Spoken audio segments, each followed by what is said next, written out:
You know, a lot of us in pharmacy, we are exposed to a whole mess of new things throughout our daytime, aren't we? We're exposed to novelty all day, and our brain gets this awesome dopamine drip from all the new craziness that we have coming at us, the phone calls, the insurance issues, the customers, whatever it is, all day long our brain's going super duper fast.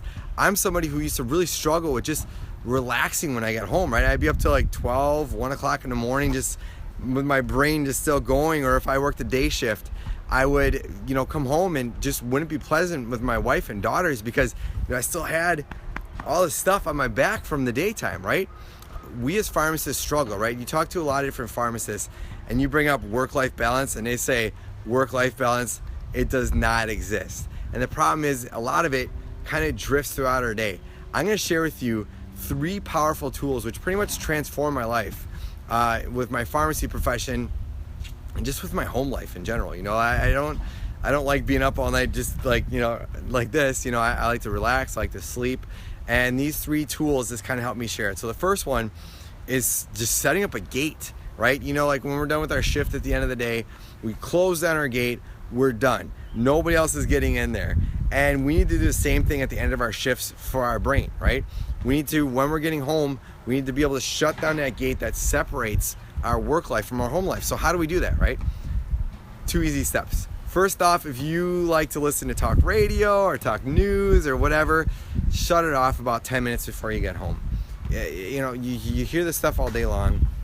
It gets you angry, it gets you anxious, it gives you anxiety, and we don't need more of that in our lives. We already have a ton of it, so just let it go for 10 minutes. Play some relaxing, play some fun music, just play something stupid, whatever you want. Play some comedy, or just listen to something else 10 minutes before you get home. Do not listen to it the whole way before you get home. That'll shut it down, so when you're walking through that door, you don't have this anxiety that you didn't need from the first place.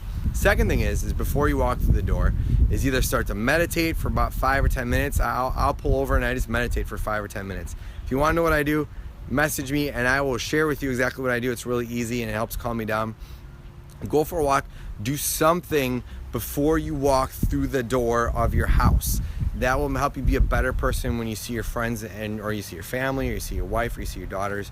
You're just a different person when you're like that. Secondly, make sure that at nighttime, when you get home, you're setting up a nighttime routine, right? A lot of us, we get home and we just start doing all these random things. We start watching, get caught up on Netflix, and then you go over, you start looking at Facebook, and then you start looking at Instagram, and then you start watching a TV, like a random show or whatever it is.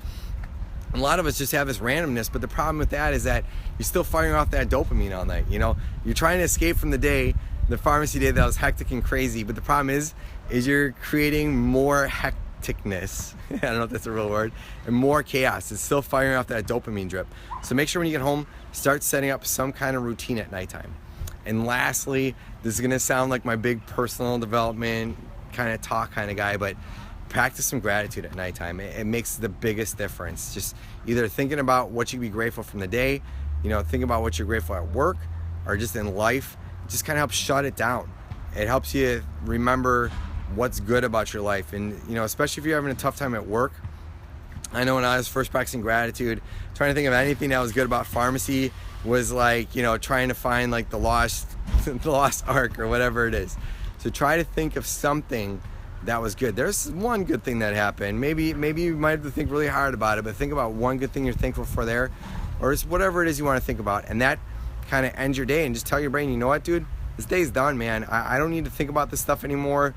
My day is done. There's nothing else I could do. I did what I could today, and I'm good to go for tomorrow. So I hope this serves you. I hope you find some value from this. If you click on this link below, you sign up. I have a outstanding, basically free manual on the 5 common mistakes that pharmacists make with their communication. I'm somebody who used to have his foot in his mouth all the time, and I just want to share these tools and strategies that really just change my communication with my technicians, my pharmacists, with my customers. It's absolutely free. You just got to put your name and email in, and I will send it to you right away. I hope you find some value from this. If you have any feedback or advice, please message me or post below for what pharmacists need, and you make it a great day. Take care.